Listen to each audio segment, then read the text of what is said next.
dong. Baik. Selain kemampuan keagamaannya, ini karena ulama itu kan spesifikasi ilmu lain di sertifikasi, kenapa kita tidak? Dan kalau ada misalnya penceramah, dia cukup kurikulumnya, dia lulusan mana, ilmu pengetahuan keagamannya ngajinya di mana dan lain itu menurut saya penting.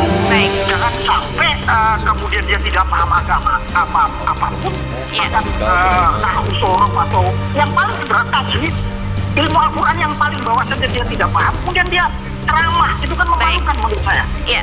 Kalau saya hanya menyampaikan data ya, kalau ini kemudian disalah tafsirkan di bawah ke kampung-kampung, ke pelosok-pelosok, bahwa yang boleh berdakwah hanya yang bersertifikat, saya khawatir justru semakin langkahnya orang Indonesia mendengar dakwah. Kita ketahui bahwa kebutuhan dai di Indonesia ini masih sangat sedikit. Angka dai di Indonesia ini masih sangat minim dibanding kebutuhan.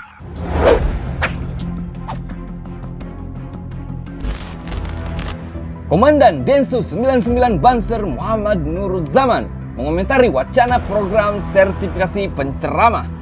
Komandan Banser, saya malu banyak penceramah tak bisa ngaji. Provokator. Komandan Densus 99 Banser Muhammad Nuruzzaman mengomentari wacana program sertifikasi penceramah yang diinisiasi Kementerian Agama. Menurut Nuruzzaman, dia secara pribadi sangat setuju atas program tersebut. Sejumlah hal kemudian menjadi latar belakang mengapa program ini dianggap perlu didukung. Sebab, kata Komandan Banser ini, belakangan banyak sekali penceramah yang tidak memiliki ilmu keagamaan secara mapan, namun justru memperkeruh umat dengan ujaran-ujaran kebencian. Bayangkan, kita bisa melihat seorang penceramah agama yang viral, tiba-tiba menafsirkan ulama itu ada kambing, ada sapi, itu kan memalukan. Itu memalukan buat saya karena dia tidak tahu ilmunya.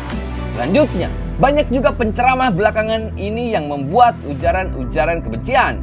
Komandan Banser itu kemudian menyentil banyaknya penceramah yang belakangan memprovokasi, bahkan mengucapkan kata-kata tidak pantas di ruang publik dan media sosial, termasuk mengumbar makian di depan publik. Sudah, ngajinya tidak tahu, tidak paham, pemahaman agamanya rendah, kemudian mengucapkan ujaran-ujaran kebencian, memprovokasi dan mengeluarkan kata-kata kotor dalam pengajian dengan menyebut binatang dan lain-lain. Ini menurut saya perlu disertifikasi. Artinya orang-orang yang seperti ini tidak boleh menjadi penceramah. Sebab di kalangan Nahdlatul Ulama dan Ansor sendiri, mereka tidak akan bersedia menjadi penceramah jika tidak memiliki kemampuan agama yang baik.